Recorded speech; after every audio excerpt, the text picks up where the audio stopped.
Iran में जन सैलाब उमड़ पड़ा है। कहा जा रहा है कि ये लोग आयतुल्ला सैयद अली खामनेई की ताकत हैं। आज ईरान में 22 बहमन मनाया जा रहा है। ये वहाँ की 1979 में हुई इस्लामिक क्रांति की सालगिरह है। इस वक्त ईरान के 31 राज्यों में सड़कों पर बड़ी तादाद में लोग ही लोग हैं। ये वो लोग हैं जो ईरानी इस्लामिक रेवोल्यूशन के लिए अपनी प्रतिबद्धता का इजहार कर रहे हैं। ये वीडियो ईरान की न्यूज़ एजेंसियों और टेलीविज़न चैनल्स के जरिए जारी किए गए हैं, जिनमें स्पिरिचुअल सिटी मशहद में बड़ी तादाद में लोग जुटे हैं और वो नारे लगा रहे हैं, माँ अहले कूफा निस्तन के अली तन्हा बेमानद, जिसके मायने हैं कि हम कूफा वाले नहीं हैं जो मौला अली को तन्हा छोड़ देंगे। इस ज़माने में हम डटे रहेंगे मैदान में अपने रहबर के लिए।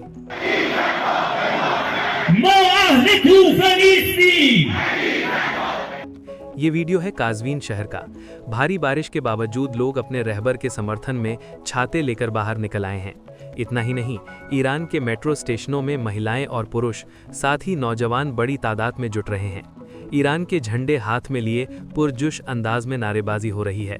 और तो और ट्रेनों में, पुलों में, अंडरपास पर, सड़कों पर लोगों का भारी जमावड़ा है और हर तरफ इस्लामिक इनकलाब के समर्थक नजर आते हैं। कहा जा रहा है कि दिन के आगाज के साथ ये तो अभी शुरुआत है, शाम तक ईरान की सड़कें फट जाएंगी। आरोप तो ये भी लग रहा है कि इजराइल और अमेरिका समर्थित लॉबी ने ईरान के लोगों से इस मौके पर सड़कों पर ना आने की अपील की थी।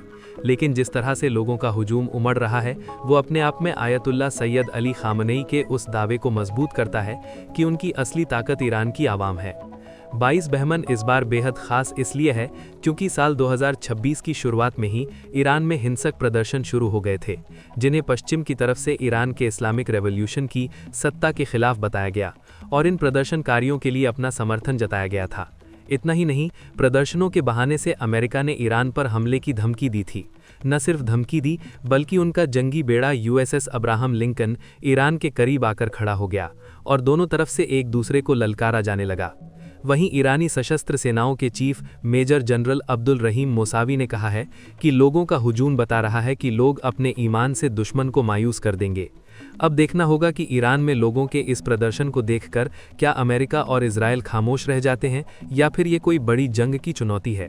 ईरान की रेंज में आ गए हैं अरब देशों में मौजूद अमेरिकी बेस। जी हाँ, एक रिपोर्ट में खुलासा हुआ है कि ईरान की खुर्रम शहर और सिजिल की जद में अब पूरी तरह से हैं मिडिल ईस्ट के अमेरिकी एयरबेस। 3000 से 4000 किलोमीटर तक हिट करने वाली ये मिसाइलें तबाही का सामान बनेंगी। अमेरिकी बेस के लिए मिडिल ईस्ट इंस्पेक्टर की एक खबर के मुताबिक अभी ईरान ने अपनी SRBM मिसाइलों फतह और जुल्फिकार की मारक सलाहियत का ठीक से खुलासा भी नहीं किया है। एक्सपर्ट कहते हैं कि ये मिसाइल तो कहर ही बरपा देंगी।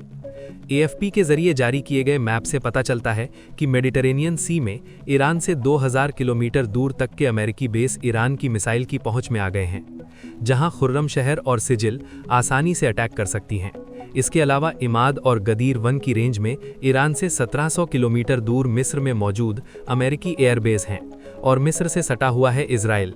अब आते हैं 1400 किलोमीटर की रेंज में, जिसमें फतह 1, हाज कासिम और खैबर शिकनंज जैसी ईरानी मिसाइलें तबाही लाती हैं।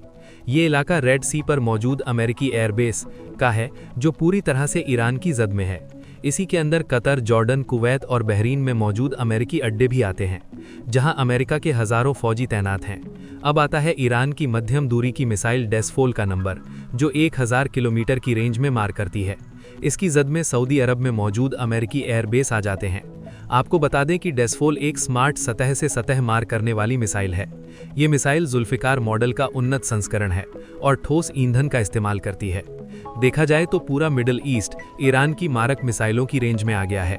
कुछ जानकार तो ये भी कहते हैं कि ईरान अपनी मिसाइलों की असली ताकत या मारक क्षमता नहीं बताता है, बल्कि वो वक्त आने पर अपने दुश्मनों को सरप्राइज करता है, जो जून 2025 में हुई 12 दिनों की जंग के दौरान दुनिया ने देखा था। ये पहली बार था जब इजराइल का कोना कोना ध्वस्त हो गया था और इजराइल को पहली बार एहसास हुआ था कि कोई ताकत उससे भी बढ़कर है जो उसे भारी नुकसान पहुंचा सकती है। यही वजह रही थी कि 12 दिनों की उस जंग में अमेरिका को भी कूदना पड़ा था और ट्रंप ने बहुत अच्छा लड़ा, अब जंग रोकते हैं कहते हुए इसे बंद कर दिया था। वरना इससे कई गुना ज्यादा क्षति अरब देशों में मौजूद अमेरिकी बेस और सैनिकों को पहुंच सकती थी।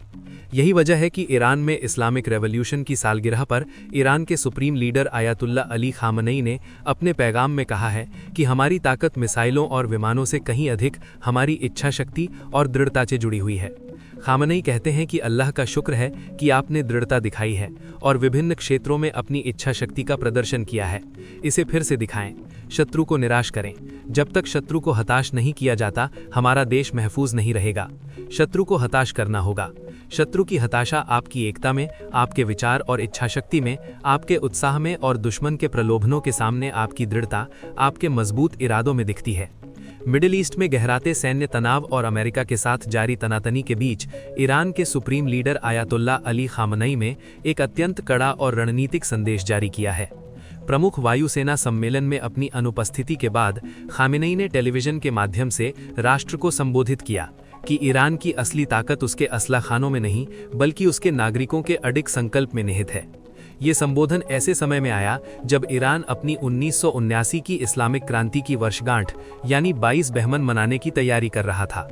खामेनेई ने इस अवसर का उपयोग देश की आंतरिक एकता को मजबूत करने और पश्चिमी शक्तियों, खास तौर पर अमेरिका को अपनी प्रतिरोध की शक्ति दिखाने के लिए किया। अपने संबोधन की शुरुआत में सर्वोच्च नेता आया अली खामेनेई ने 1979 की इस्लामिक क्रांति के ऐतिहासिक महत्व पर जोर दिया।